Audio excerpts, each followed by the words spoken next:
இயேசுவிற்காக எழும்பிடு ஊழியங்கள் நடத்தும் வழி பிறக்கும் வனாந்தரத்தில். விடுதலை நிச்சயம், வேத சத்தியம், அற்புதம் பெற்றுக்கொள்ள திரண்டு வாருங்கள். இனி எல்லா மாதமும் 3வது ஞாயிற்றுக்கிழமை. பின் குறிப்பு இடம் மாற்றப்பட்டுள்ளது. சுவிசேஷகர் ஜி. நிஷாந்த். ஜூன் 15ஆம் தேதி ஞாயிற்றுக்கிழமை மாலை 5 மணி முதல் இரவு 8 மணி வரை. எல்லா மாதமும் 3வது ஞாயிற்றுக்கிழமை. இடம் Zion complex, Pammal, main road, Muthamizh Nagar, Pammal, Chennai 6,775. தொடர்புக்கு 9791102885 மற்றும் 7448754484. அனைவரையும் அன்புடன் அழைக்கின்றோம். வாருங்கள், பங்கு பெறுங்கள். கர்த்தருக்குள் அன்பான தேவ பிள்ளைகளே, ஆண்டவரும் இரட்சகருமாகிய இயேசு கிறிஸ்துவின் நாமத்தில் உங்களுக்கு என் அன்பின் வாழ்த்துதலை தெரிவிக்கிறேன். எல்லா வாரமும் சனிக்கிழமை சாயந்தரம் 7:30 7:45 வரையிலையும் நம்பிக்கை டிவியில் விடுதலையின் நேரம் என்ற நிகழ்ச்சியின் மூலமாய் உங்களை கண்டு சந்திப்பதில் நான் மிக்க மகிழ்ச்சி அடைகிறேன்.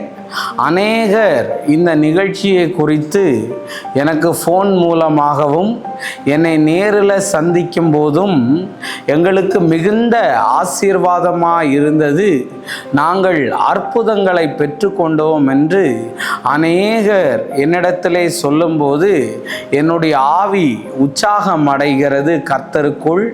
அதை நினைத்து நான் கர்த்தருக்கு நன்றி சொல்லுகிறேன்.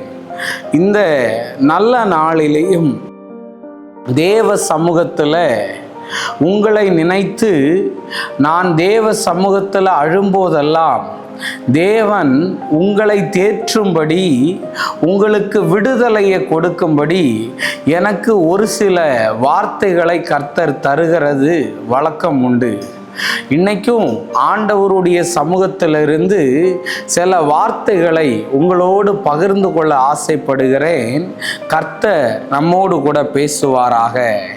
எசேக்கியேல் 12வது அதிகாரம் அதனுடைய 28வது வசனத்தை வாசிக்கிறேன். ஆகையால் என் வார்த்தைகளில் ஒன்றாகிலும் இனி தாமதிப்பதில்லை என்று கர்த்தராகிய ஆண்டவர் உரைக்கிறார். நான் சொன்ன வார்த்தை நிறைவேறும் என்று கர்த்தராகிய ஆண்டவர் உரைக்கிறார் என்று அவர்களோடு சொல் என்றார் என்று எழுதியிருக்கிறத பார்க்க முடியும். நீங்க கையை உயர்த்துவீங்கன்னா, அன்பு சகோதரனே, அன்பு சகோதரியே, உங்களை பார்த்து ஆரம்பத்திலேயே இப்படி சொல்லுகிறேன், இனி எதுவும் உங்களுக்கு தாமதிக்காது என்று நான் இயேசுவின் நாமத்தினால அறிக்கையிடுகிறேன். தேவ பிள்ளைகளே, ஆண்டவர் சொல்றாரு, இனி உங்களுக்கு தாமதிப்பது இல்லை என்று கர்த்தர் சொல்லுகிறார். எதெல்லாம் உங்களுக்கு இதுவரையும் தாமதமானதோ அது எல்லாம் இந்த நேரத்திலிருந்து நடக்க போகிறது என்று ஆண்டவர் தீர்க்க தரிசனமாய் சொல்லுகிறார். நீங்கள் ஒருவேளை திருமணம் தாமதமாகி கொண்டே இருக்கிறது என்று நீங்கள் ஒருவேளை மன அழுத்தத்துக்குள்ளே இதை பார்த்து கொண்டிருக்கலாம். வயது ஏறிக்கொண்டே போகிறது பிரதர், ஒவ்வொரு நாளும் அலைன்ஸு திருமணத்துக்கு ஆக நான் காத்திருந்து வேதனையையும் மன அழுத்தத்தையும் அடைந்தேன் என்று நீ ஒருவேளை கவலையோடு இருக்கலாம். கர்த்தர் உன்னை பார்த்து சொல்லுகிறார், இனி அது தாமதிக்காதபடி நல்ல காரியங்கள் நடந்தேறும் என்று கர்த்தர் சொல்லுகிறார். ஷாலினி என்கிற ஒரு வாலிப மகளை என் ஆவியிலே பார்க்கிறேன். எனக்கு வயது ஆகிக்கொண்டே போகுது பிரதர், இன்னும் எனக்கு திருமணமாகவில்லை, ஏதோ ஒரு காரியத்தை சொல்லி சொல்லி தட்டி கழித்து கொண்டிருக்கிறார்கள் என்று வேதனையோடு நீ இருந்து கொண்டிருக்கலாம். ஆனால் கர்த்தர் இன்னைக்கு உன்னை பார்த்து சொல்லுகிறார், இனி அது தாமதிப்பதில்லை என்று. பிரியா, உன்னுடைய என்கேஜ்மெண்ட் நின்று போயிற்று என்று நீ அழுது கொண்டு நின்று கொண்டு இருக்கிறாய். தேவன் சொல்லுகிறார், உனக்கு நல்ல திராட்சரசத்தை நான் தரப்போகிறேன் என்று கர்த்தர் சொல்லுகிறார். எசேக்கியேலின் மூலம் இஸ்ரவேல் ஜனங்களுக்கு கர்த்தர் சொன்னார், இனி எதுவும் தாமதிப்பதில்லை என்று. ஒருவேளை பிரதர், நான் திருமணம் முடிஞ்சு குழந்தைக்காக ரொம்ப நாளா காத்துக்கிட்டு இருக்கிறேன் பிரதர். ஓ, நான் ஜெபிக்காத ஜெபம் இல்லை, பண்ணாத வேண்டுதல் இல்லை, இதுவரை எனக்கு குழந்தை இல்லை பிரதர். என் கணவனுக்கு ஏதோ குறை இருக்குன்னு சொல்றாங்க, எனக்கு எதெல்லாமோ பிரச்சனையா இருக்குதுன்னு சொல்றாங்க, யூட்ரஸ்ல கட்டி இருக்குன்னு சொல்றாங்க, கருமுட்டை வளர்ச்சி இல்லைன்னு சொல்றாங்க, என்னுடைய ஹஸ்பண்டுக்கு ஸ்பாம் கவுண்ட் கம்மியா இருக்குதுன்னு சொல்றாங்க. பிரதர், எனக்கு குழந்தை பிறக்குமா பிரதர், இனி எனக்கு ஒரு குழந்தை பாக்கியம் கிடைக்குமான்னு சொல்லிக்கிட்டு இருக்கிற பாரு, இந்த மாதமே நீ கன்சீவ் ஆவா இயேசுவின் நாமத்தினால. நிறைய பேர் வேலையை இழந்து போய் இருக்கிறீங்க. ஓ, வேலையில ஒரு முன்னேற்றமே வரலையேன்னு காத்து கொண்டு இருக்கிறீங்க. ஐயோ, எனக்கு இந்த இடத்துல வேலை கிடைச்சா நல்லா இருக்குமே, எனக்கு இந்த வேலையும் பறிபோகிற ஒரு நிலைமையில இருக்கிறதே என்று கவலையோட இருந்தனா, கர்த்தர் சொல்லுகிறார், இனி அது தாமதிப்பது இல்லை என்று கர்த்தர் சொல்லுகிறார். ஒருவேளை ஃபாரினுக்கு போகணும்னு ரொம்ப நாளா நீ அலைந்து கொண்டு இருக்கலாம், உனக்கு எதுவுமே நடக்கலன்னா கர்த்தர் சொல்லுகிறார், இனி அது தாமதிப்பதில்லைன்னு. வரவேண்டிய பணங்கள் வராமல் இருக்கலாம், விற்க வேண்டிய இடம் விற்க முடியாம இருக்கலாம், நீ ஒருவேளை மன அழுத்தத்துக்குள் ஆகி எதுவுமே நடக்கலையேன்னு நீ டிப்ரெஷனுக்கு மாத்திரையை சாப்பிட்டுக்கிட்டு இருக்கலாம், வாழவே பிடிக்கலன்னு நீ அழுது கொண்டு இருக்கலாம். இன்னைக்கு கர்த்தர் சொல்லுகிறார், இனி ஒன்றும் தாமதிப்பதில்லைன்னு. ஏன் தாமதிக்குதுன்னு சொல்லும்போது அதில் எழுதியிருக்கு பாருங்க, எசேக்கியேல் 12:27 மனுபுத்திரனே, இதோ இஸ்ரவேல் வம்சத்தார் இவன் காண்கிற தரிசனம் நிறைவேற அநேக நாள் செல்லும், தூரத்தில் இருக்கிற காலங்களை குறித்து இவன் தீர்க்க தரிசனம் சொல்லுகிறான் என்றா. எசேக்கியேலை பார்த்து நிறைய பேர் கேள்வி கேட்கிறாங்க, இப்ப நடக்கிறத எதையாவது ஒன்றை சொல்லு, நீ தூரத்தில் நடக்கிறதையும் ரொம்ப நாள் கழிச்சு நடக்கிறதையும் சொல்ற, அப்படிதான் தரிசனத்தை பார்க்கிற, இப்படி அவன் சொன்ன எல்லா காரியத்தை குறித்து கேள்வி கேட்டாங்க. அப்பொழுதுதான் தேவன் சொன்னார், இனி நான் சொன்ன காரியங்களில் ஒன்றாகிலும் தாமதிப்பதில்லைன்னு. ஆண்டவர் எனக்கு நிறைய வாக்குத்தத்தம் தந்திருக்கிறாரு பிரதர். எனக்கு ஆண்டவர் ஊழியக்காரங்க மூலம் அநேக காரியங்களை பேசினாரு பிரதர்.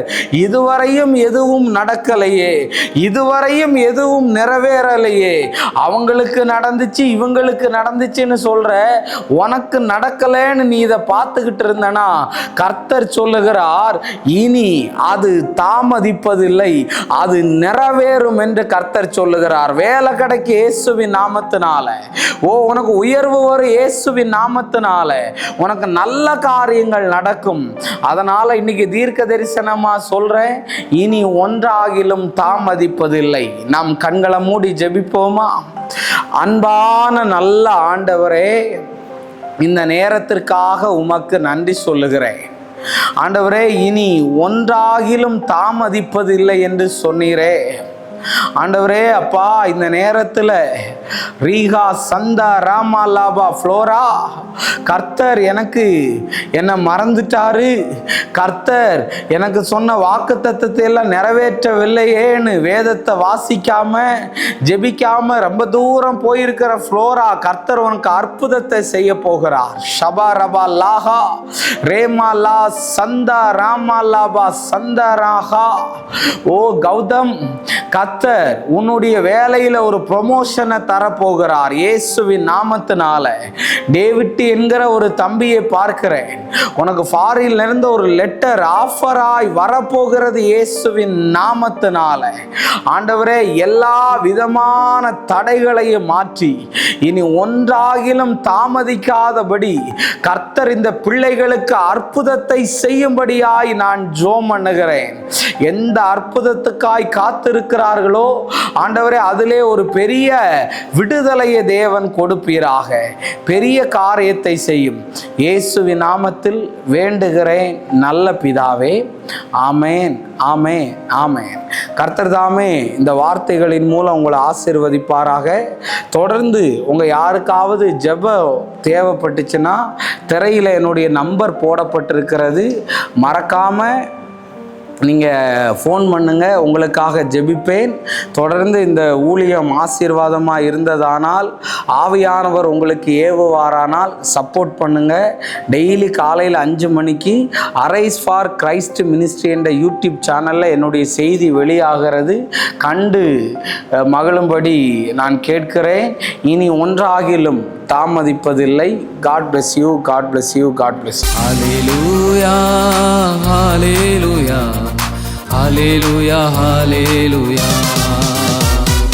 உன்னை குறித்து மகிமையான விசேஷம் சொல்லப்படும்.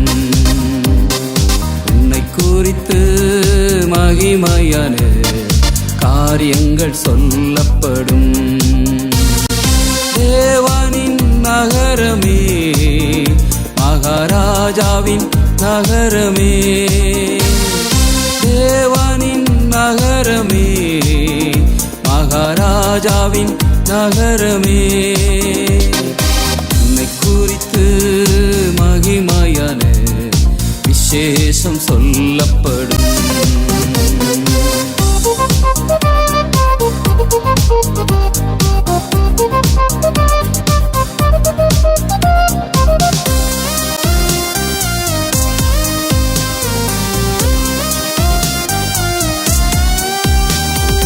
உன்னை குறித்து பாடுவார்கள், ஜீவ ஊற்று உன்னிலே உண்டு.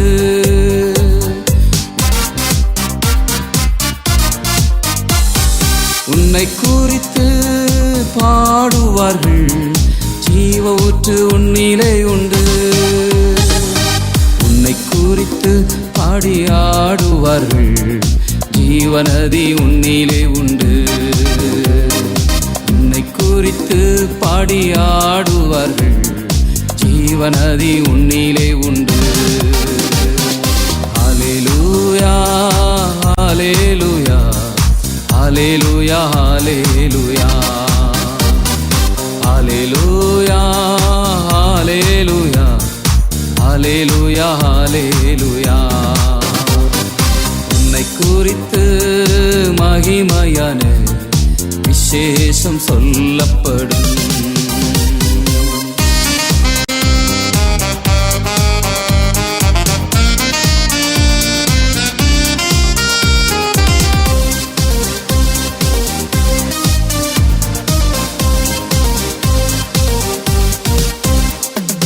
உலகத்தின் வெளிச்சம் நீ, எழுந்து ஒளி வீசு.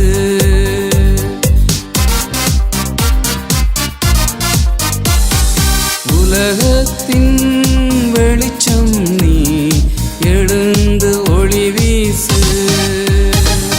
மலை மேலுள்ள பட்டணம் நீ, மறைவாக இருக்காதே.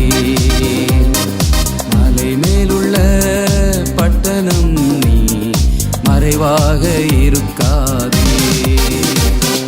ஹல்லேலூயா, hallelujah, hallelujah, hallelujah, hallelujah, hallelujah, hallelujah, ஹல்லேலூயா. எழும்பிடு ஊழியங்கள் நடத்தும் வழி பிறக்கும் வனாந்தரத்தில். விடுதலை நிச்சயம், வேத சத்தியம், அற்புதம் பெற்றுக்கொள்ள திரண்டு வாருங்கள். இனி எல்லா மாதமும் 3வது ஞாயிற்றுக்கிழமை. பின் குறிப்பு: இடம் மாற்றப்பட்டுள்ளது. சுவிசேஷகர் ஜி நிஷாந்த். ஜூன் 15ஆம் தேதி ஞாயிற்றுக்கிழமை மாலை 5 மணி முதல் இரவு 8 மணி வரை. எல்லா மாதமும் 3வது ஞாயிற்றுக்கிழமை. இடம் Zion complex, Pammal, main road, Muthamizh Nagar, Pammal, Chennai 6,775. தொடர்புக்கு 9791028855 மற்றும் 744875.